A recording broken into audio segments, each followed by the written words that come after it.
अगर इस मामले को लव जिहाद के एंगल से आगे बढ़ाते हैं, तो मैं आपसे ये पूछना चाहूँगी कि जाँच किस तरीके से आगे बढ़ाई जा सकती है आपके नज़रिए से? मेरे ख्याल से ये लव जिहाद का मामला बिल्कुल भी नहीं है। लेकिन अगर इसमें लव जिहाद का एंगल निकलता है तो ये पुलिस को प्रूव करना होगा कि डेलिबरेटली शाहजहान ने जो है उसको फंसाकर रिलेशनशिप में इन्वॉल्व करने की कोशिश की थी। उसमें कोई ऐसी बात आई थी।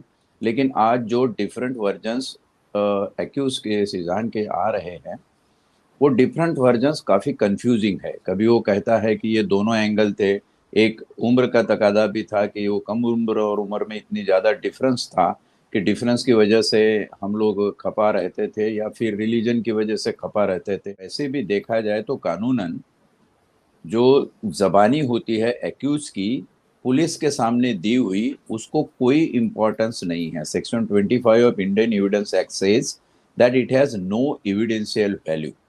उसके बावजूद अगर कुछ इंडिपेंडेंट एविडेंस सामने आते तो ठीक है, लव जिहाद का मामला ये हो सके।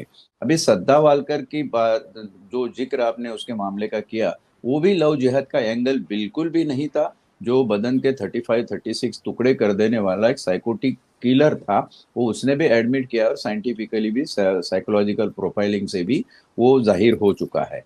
के साथ कौन-कौन सी ऐसी चीज़ें हैं जो आजकल के युवाओं को, क्योंकि लड़का और लड़की अगर ज़िंदगी बर्बाद होगी तो दोनों की होगी जब केस लगेगा। ये दोनों जो युवा है आज के, और किसी ने कहा चैनल पे मैडम ने कि नशीली दवाइयाँ, नशीली दवाइयाँ कुछ नहीं। हमारे पास नशीली दवाइयाँ वो ये समझते हैं कि ये साइकोलॉजिकल डेविएशन ट्रीट करने के लिए दो पेग लगा दे, एक गोली ले ले, एक एमडी की टैबलेट ले ले, एक छोटा सा इंजेक्शन है ले ले, कुछ नहीं चल जाता है। पैसे इसमें बहुत होते हैं, ग्लैमर की दुनिया है। तो ये सारी चीजें हालांकि तुम्हारी साइकोलॉजिकल कंडीशन को टेम्परेरी फेज पे स्लो डाउन कर सकती है, लेकिन जब वो नशा उतर जाए तो बहुत ज्यादा एग्रीवेटेड लेवल पे तुम्हें और ज्यादा साइकोटिक बना देती है। तो इस बात से भी युवाओं ने एक सबक लेने की जरूरत है। जबकि ये बात कानूनन तय हो चुकी है कि अगर कोई सुसाइड करता है, जबकि पहले 309 में सुसाइड करना ही जुर्म समझा जाता था। लेकिन मारुति दुब्बल नाम का एक हेड कांस्टेबल जिसने सुसाइड की, वो केस सुप्रीम कोर्ट में जिसके अंदर ये वर्डिक्ट आया कि लास्ट क्राई फॉर हेल्प, तब से 309 ये सेक्शन आईपीसी से रद्द हो गया, इनएक्टिव हो गया, डिफंक्ट हो गया, और इंस्टिगेट द सुसाइड इसमें इजाफा करके 306 में कलम बी को नए अमेंडमेंट करके डाला गया। अब ये दायरा कानून का देखो तो कानून भी इस बात को मानता है कि सुसाइड करना ये उसकी लगभग एक साइकोलॉजिकल कंडीशन पे निर्भर करता है। अब पुलिस को ये ढूंढना है कि ऐसी साइकोसिस किस तरीके से पैदा हुई कि बहुत से लोग इस इंडस्ट्री में आने के लिए एक ग्लैमर पहनना चाहते हैं, वेयरिंग अ ग्लैमर, और ग्लैमर वेयर करने के लिए कभी कभी कम उम्र में this people are subjected to cosmic और प्लास्टिक सर्जरी टाइप की चीजें, या कुछ मेडिसिन या कुछ ऐसे हार्मोन्स एनहांसमेंट करने वाली दवाई है, वो दवाइयाँ लेते हैं। इसके अंदर एक एक इफेक्ट उनकी पूरी पर्सनैलिटी में आता है। दैट इफेक्ट मोटे तौर पे बोला जाए तो न्यूरोलॉजिक वर्सेस फिजियोलॉजिकल डाइकोटोमी उनके पर्सनैलिटी में बना देता है।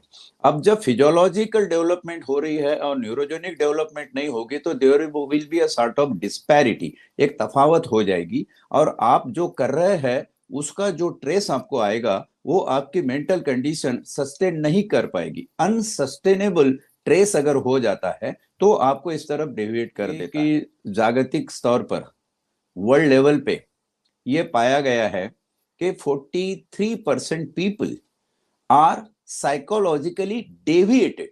साइकोलॉजिकल डेविएट हो जाना इसका मतलब पागल है, ये बिल्कुल भी नहीं है।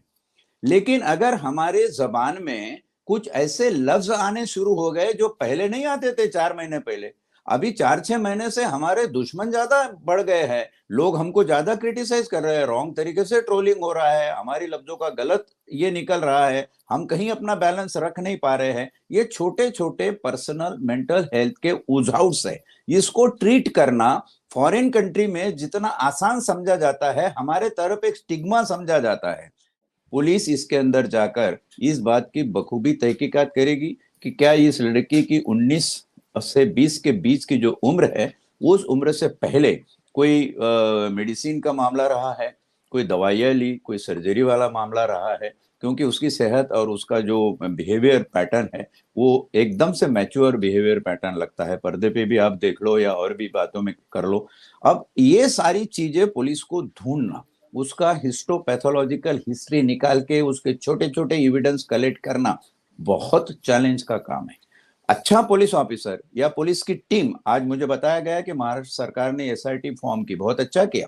एसआईटी में वो स्पेशलाइज्ड पुलिस ऑफिसर हो गए, जिस पुलिस ऑफिसर्स की टीम में सईदा मैडम जैसे साइकोथेरेपिस्ट भी आएंगे, वो भी उसको अपना ओपिनियन देकर बताएंगे कि इसमें कौन सी बात एविडेंस तौर पे प्रूव की जा सकती है।